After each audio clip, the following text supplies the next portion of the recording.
अस्सलाम वालेकुम and hi everyone. आज का हमारा टॉपिक है standard enthalpy of formation which is denoted by delta H naught. This triangle you will pronounce it as delta, और ये जो बिंदी है छोटी सी टिक्का, ठीक है, इसको बोलेंगे आप नॉट, ठीक है, डेल्टा एच नॉट एफ, ठीक है जी, इसी से डिनोट करेंगे। चलिए अब देखते हैं हम इसकी डेफिनेशन। देखो, कुछ एलिमेंट्स स्टैंडर्ड स्टेट में प्रेजेंट हैं। स्टैंडर्ड स्टेट एसएस लिख देती हूँ, स्टैंडर्ड स्टेट।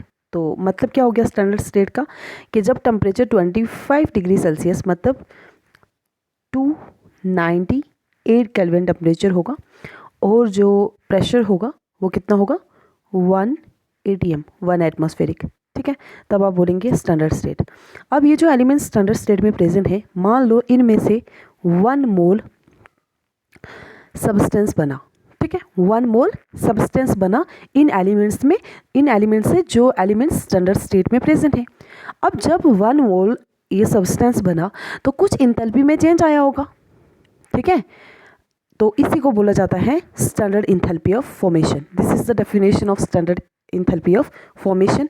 तो देखो, it is defined as the enthalpy change when 1 mole of substance is formed from its elements present in standard state. Here I have written SS means standard state, ठीक है, समझ आ गई होगी आई होप। अब इसको denote किया जाता है डेल्टा एच नॉट एफ से। और अब मैंने यहाँ पर 2 रिएक्शंस लिए हैं जिनमें हम इंथैल्पी चेंज देखेंगे, ठीक है। इंथैल्पी चेंज मतलब हीट इवॉल्व हो रही है यार, इंथैल्पी या हीट दोनों एक ही चीज़ है ना। हीट इवॉल्व हो रही है, चेंज हो रही है, मतलब इवॉल्व हो रही है या एब्जॉर्ब हो रही है, क्या कैसी चेंज आ रही है, नेगेटिव है या पॉजिटिव है, कैसी चेंज आ रही है, ठीक है। तो चलिए आप देखते हैं। तो जैसे मैंने यहाँ पर the first example which I have taken here is graphite, क्योंकि ग्रेफाइट एलोट्रोपिक फॉर्म है कार्बन का, तो इसका सिंबल भी कार्बन का ही होगा। तो कार्बन प्लस हाइड्रोजन लिए मैंने, रिएक्शन को बैलेंस करने के लिए यहाँ 2 लगा दिया, और ये बन गई हमारे पास मीथेन गैस, ठीक है जी।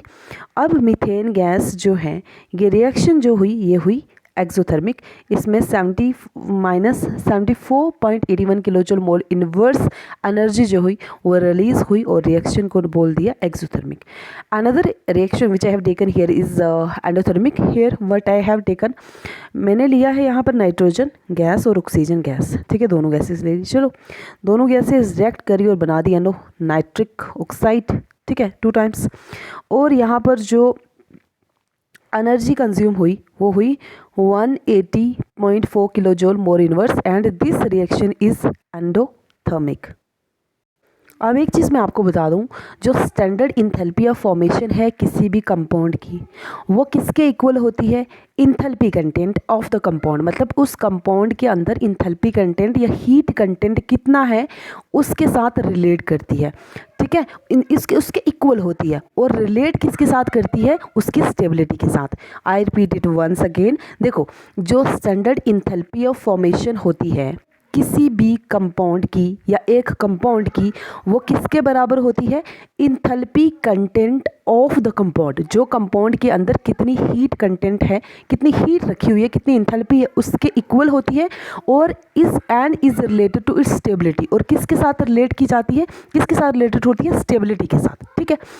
अब देखो, यहाँ पर मैंने दिया है positive value of delta not H और negative value of delta not H, ठीक है, delta H not F, sorry what I am क्या पढ़ रही हूँ मैं। चलो, अब देखो, a positive value of delta H not F means, अब जब पॉजिटिव वैल्यू आएगी, ये जो पॉजिटिव वैल्यू जैसे एंडोथर्मिक रिएक्शन है, यहाँ पर जो पॉजिटिव वैल्यू आई, इसका मतलब क्या होता है कि जो कंपाउंड है वो लेस स्टेबल है, ठीक है, वो कंपाउंड कैसा है, लेस स्टेबल है।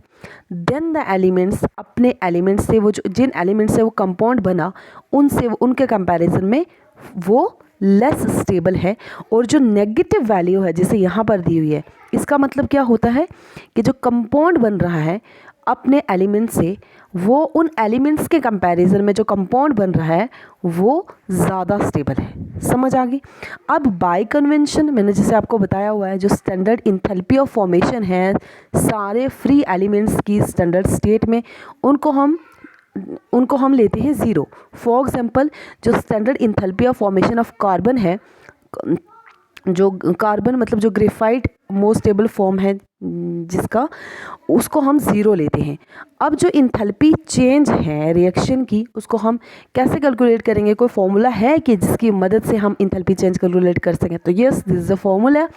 अगर if we know the standard enthalpies of formation of different reactants products, अगर हमें पता है स्टैंडर्ड इंथैल्पीज डिफरेंट रिएक्टेंट्स और प्रोडक्ट्स की, अब इस रिलेशन को यूज़ करके हम standard enthalpies of formation calculate कर सकते हैं। तो ये क्या है? Delta H not F is equal to summation delta H not F मतलब डिफरेंट प्रोडक्ट्स होंगे, minus summation delta H not F reactants. ठीक है, जो सम होगा रिएक्टेंट्स का, उनकी जो स्टैंडर्ड इंथैल्पी ऑफ फॉर्मेशन होगी उसमें से प्रोडक्ट्स की में से रिएक्टेंट्स को घटा देना है। ठीक है, तो इससे हमें निकल जाएगी स्टैंडर्ड इंथैल्पी ऑफ फॉर्मेशन। चलिए आज के लिए इतना ही। Thank you so much.